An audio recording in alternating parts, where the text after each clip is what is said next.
बिल्कुल, इसी हवाले से हमारे साथ मौजूद हैं नईम करीम, जो कि माहिर मईशत हैं, और फ़रूख भट्ट हैं, वो टूर ऑपरेटर हैं। आपका बहुत शुक्रिया हमारे साथ मौजूद होने के लिए। सबसे पहले बढ़ेंगे नईम करीम की जानिब। नईम साहब, ये बताइएगा कि जो यूएई है और जो दुबई है, जिसको कहा जाता है कि वो गढ़ है टूरिज़्म का, उस बहुत बड़ी उसमें ड्रॉबैक सामने आया है कि मईशत उस तरह से अब चल नहीं पा रही, क्योंकि ऑफ कोर्स फ़्लाइट्स भी बंद है। किस तरह आप देखते हैं इसको कि अगर लॉन्ग टर्म तक ये चीज़ें चलती हैं तो आगे कितने नुकसानात हो सकते हैं दुबई और यूएई को? जी, बहुत शुक्रिया इनवाइट करने का। मल्टीपल चीज़ें हमको देखना पड़ेगा, देखिए एनालिसिस करने पड़ेंगे। खाली एक चीज़ नहीं है, हर चीज़ जो है लिंक है। टूरिज़्म तो अपनी जगह पे है, बिज़नेसेस भी हम्म, लिंक हैं, स्टूडेंट्स भी हैं। फिर आपके पास ट्रांज़िट जो है लोग आपके हम्म, पास, आपको पता है कि मैक्सिमम ट्रांज़िट जो है वो दुबई से होके फ्लाइट्स जाती हैं। वो पाकिस्तान से हो, किसी मुल्क से भी हो। तो हम्म, जो मईशत तो जो वहाँ पे इफ़ेक्ट हो रही है, उसके अलावा जो ज़िंदगी है, नॉर्मल ज़िंदगी है, वो ज़्यादा इफ़ेक्ट हो रही है वहाँ पे। हम रोज़मर्रा में आप देखें कि सबसे पहले तो यही जो ट्रैवलिंग की हम बात कर रहे थे, आपके पास भी फिगर्स हैं, कितनी फ्लाइट्स जो सिर्फ पाकिस्तान की कैंसिल हो रही हैं। और भी रास्ता है नहीं, एक ओमान का रास्ता है, ओमान से आप कितनी फ्लाइटें चला सकते हैं। बाकी आपके पास तो कोई ग्राउंड रास्ता तो है नहीं है। ईरान के साथ है, वो जितने आप यहाँ पे ला सकते हैं ज़ायरीन को या स्टूडेंट्स को, हम्म, आ सकते हैं, वो तेहरान के रास्ते, जैदान के रास्ते आ सकते हैं। लेकिन दुबई यूएई के अंदर आपको पता है कि फिगर जो है ना 2 मिलियन के अबव हैं जो लोग वहाँ पे रिजाइड हैं, जो वहाँ पे। और स्पेशली ये सीजन आप देखें कि ये रमजान फिर ईद, इसको हम्म, इसको सब लोगों ने वापस आना होता है। मैक्सिमम लोग कोशिश करते हैं कि पाकिस्तान में आए, मेरी अपनी फैमिली है, मेरे बेटे बच्चे हैं वहाँ पे।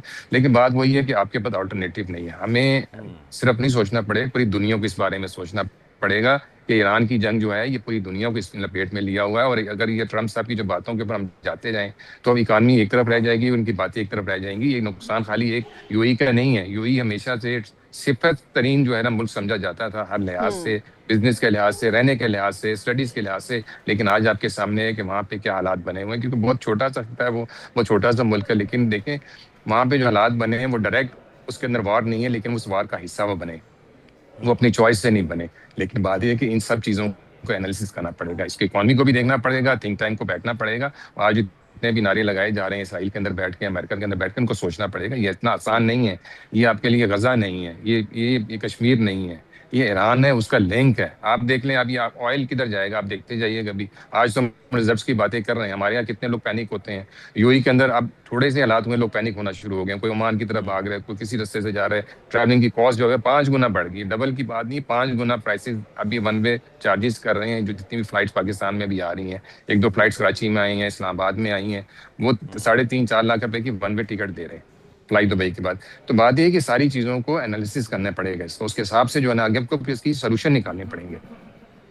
मैं जी। समझता हूँ कि ये हमारे मुल्क को भी इसलिए इसमें अपने किरदार अदा करना पड़ेगा, हमारे कायदीन को भी किरदार अदा करना पड़ेगा, हमारे प्राइम मिनिस्टर किरदार अदा साहब हैं, करना होगा हमारे। ताकि अमन जी। भी कायम हो और फिर जो जी, अमन से शहरी हैं अमन उनके लिए जी। भी सहूलियात जो हैं वो हो सकें। फ़रूख भट्ट भी टूर ऑपरेटर भी हैं, वो हमारे साथ हैं। फ़रूख, ज़रा ये बताइएगा कि नॉर्मली इन दिनों के अंदर कितने लोग जो हैं वो पाकिस्तान का रुख करते हैं? वैसे पूरी दुनिया का तो करते ही करते हैं, और पाकिस्तान की इस मैशत को, इससे जो टूरिज़्म है वो मैशत जो है उसको कितना नुकसान पहुँचेगा? देखिए, फिगर तो आप लोग आप ऑलरेडी आपने सारी बता चुकी है। नईम साहब की बात को भी मैं नोट करूंगा, जो उन्होंने एक बड़ा अच्छा इसको एलिब्रेट किया। हमारे पास जो हर एनुअली जो आते थे फिगर्स, वो एनुअली जो ईद पे, स्पेशली ईद पे वापस अपने घरों को लोग आते थे, तो तकरीबन कोई 4 से 5 लाख के करीब, सिर्फ गल्फ की मैं बात कर रहा हूँ, वहां से लोग आते थे हर सीजन में। अब अगर आप इसको देखें, तो अभी जो ओवरऑल जो प्रेशर बना है, वो सारा बना है उम्रा पे, जायरीन पे, और जितने वर्कर्स फंसे हुए थे। आप तो भी मिडिल ईस्ट की बात करें ना, मैं ऑल ओवर दी वर्ल्ड की बात करूंगा। मेरे पास अभी भी इतनी लोगों की कॉल आ रही है, क्योंकि कनाडा यूएसए में है, वो या तो कोई फ्लाइट का रिफंड करवा रहे हैं, जिनकी है हम्म, ट्रेवलिंग अप्रैल में भी है, वो उनका भी रिफंड करवा रहे हैं। तो पता नहीं टिकट कब खत्म होगी, कब होगी फ्लाइट, हम आते हैं वापिस नहीं आते। तो यहाँ से जाने वाले थे ठीक है, सारे ट्रिप शेड्यूल थे, क्योंकि फैमिली यूनियन है, या उम्रे के थे, या वर्कर्स है जिन्होंने जॉब ज्वाइन कर रहे हैं, बिजनेस ज्वाइन कर रहे हैं, वो सारे रिफंड की तरफ जा रहे हैं।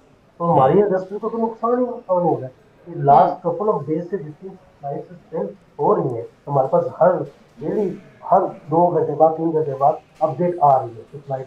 और आपको सही। पता है पाकिस्तान में 100 अच्छा, इसका मतलब 80% आप लोग काफ़ी बड़ी तादाद बता रहे हैं जो आपको अप्रोच कर रहे हैं। इसका मतलब ये है कि इस वक्त भी काफ़ी बड़ी तादाद जो है दुबई और यूएई में टूरिस्ट की मौजूद है, लेकिन अब फ्लाइट ऑपरेशन चूंकि चल नहीं रहा तो उन्हें अपने अपने ममालिक में भेजने के लिए क्या सहूलियात दी जाएंगी फिर? देखिए, तो उसका ऑप्शन एक तो हमारी गवर्नमेंट ने ये कहा है, उनका ऑप्शन ये कुछ जो अभी आए हुए recently last couple of days में, वो वाया अजरबैजान एयरपोर्ट की तरफ शुरू है। वो वहाँ पे यानी बाय रोड जाते हैं अजरबैजान, वहाँ से फिर वो एयरपोर्ट के जरिए आ रही है। कुछ स्पेशल फ्लाइट्स जो चार्टर्ड फ्लाइट्स हमारी गवर्नमेंट लगा रही है, जैसे कि भी आपने रिपोर्टिंग में भी बताया कि ताफ्तान बॉर्डर से जो वाया बाय रोड भी आ रही है, और कुछ फ्लाइट जो स्पेसिफिकली किसी काम के शेड्यूल किए हैं, उस पर भी हम उनको ले रहे हैं, क्योंकि फ्लाइट ऑपरेशन तो तकरीबन ऑलमोस्ट 99% अभी सस्पेंड है। तो जो फ्लाइट्स चल रही है सऊदीया की या बहरीन की या यूएई की, वो सिर्फ इसी काम के लिए कि जो लोग फंसे हुए हैं वो उनको ही लाओ के 2 लाख को बुक कर रहे हैं। और टूरिज्म का अभी इस तरफ कुछ भी है, लोगों ने प्लान सारे कैंसिल कर दिए, जिसका बहुत बड़ा फर्क हमारी इंडस्ट्री पे आया है। और ये इम्पैक्ट आपको पता है, जब खत्म भी हो जाता है सारे मामला, सारे सिलसिला, सही। फिर भी 1 महीने तक नहीं चलता है इम्पैक्ट। ठीक है, कोई ना कोई वे आउट निकाला जाएगा टूरिस्ट को निकालने के लिए और मईशत के लिए। फ़ारूक भट्ट टूर ऑपरेटर और नईम करीम साहब माहिर मईशत हमारे साथ मौजूद थे। आप दोनों का बहुत शुक्रिया। नाजरीन, कई परवाज़ें हैं जो कि मनसूख हो चुकी हैं, मशरिक़ वस्ता पर जंग के असरात हैं, यूएई की सयाहत शदीद मुतासिर है, जबकि ख़ित्ते की सालाना तकरीबन $367 अरब की सयाहती सनत इस वक्त ख़तरे में पड़ चुकी है।